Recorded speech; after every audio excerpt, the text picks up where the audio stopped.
যে আল্লাহ পাক কোরআনে কারিমের ভিতর বলেন সিবাগাত আল্লাহ ওয়া মান আহসানু মিনাল্লাহি সিবাগা, যে আমি আল্লাহকে তোমরা কামাই করবা, আমি আল্লাহকে তোমরা জিতে নিবা। কিভাবে জিতে নিবা? যে আমি আল্লাহ তোমাদেরকে বলে দিচ্ছি, সেই মেকানিজমটা তোমাদেরকে ধরিয়ে দিচ্ছি যে সিবাগাত আল্লাহ, আমি আল্লাহ পাক হচ্ছে একটা রং। ওয়া মান আহসানু মিনাল্লাহি সিবাগা, আমার রং থেকে তোমরা রঞ্জিত হও। কিভাবে আল্লাহ পাকের রং থেকে রং নিব?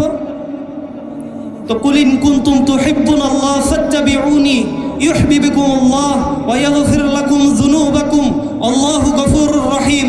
যে দুনিয়াতে আমি যে নবী পাঠাইছি, যে রসুল পাঠাইছি, এই নবীকে তোমরা যদি পরিপূর্ণ অনুকরণ করতে পারো, তাহলে তুমি আমি আল্লাহকে পেয়ে যাবা।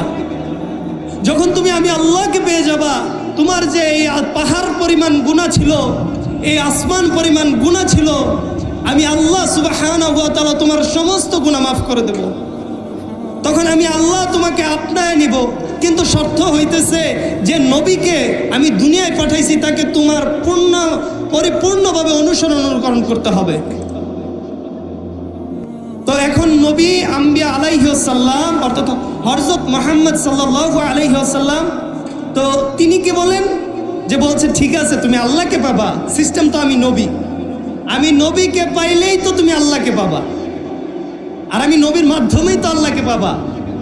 লা ইউমিনু আহাদুকুম হাত্তা আকুনা আহাব্বা ইলাইহি মিন ওয়ালিদিহি ওয়া ওয়ালাদিহি ওয়ান নাসি আজমাইন। আমি নবীর মাধ্যম ছাড়া যদি তুমি আল্লাহকে না পাও, তাহলে আমি নবীও তোমাকে বাতায়া দিতেছি, আমি নবীও তোমাকে বইলা দিতেছি, লা ইউমিনু আহাদুকুম হাত্তা আকুনা আহাব্বা ইলাইহি মিন ওয়ালিদিহি ওয়া ওয়ালাদিহি ওয়ান নাসি আজমাইন। তোমার বিবিকে ছাড়তে হবে, তোমার সন্তানকে ছাড়তে হবে, তোমার পিতামাতাকে ছাড়তে হবে, এই দুনিয়াকে ছাড়তে হবে, এই দুনিয়ার চাকচিক্যকে ছাড়তে হবে, দুনিয়ার সমস্ত মহব্বতকে ছাড়তে হবে। একমাত্র তোমার কলিজার ভিতর, তোমার অন্তরের ভিতর আমি নবী, আমি রসুল, আমি মুহাম্মদ সাল্লাল্লাহু আলাইহি ওয়াসাল্লামের মহব্বত রাখতে হবে।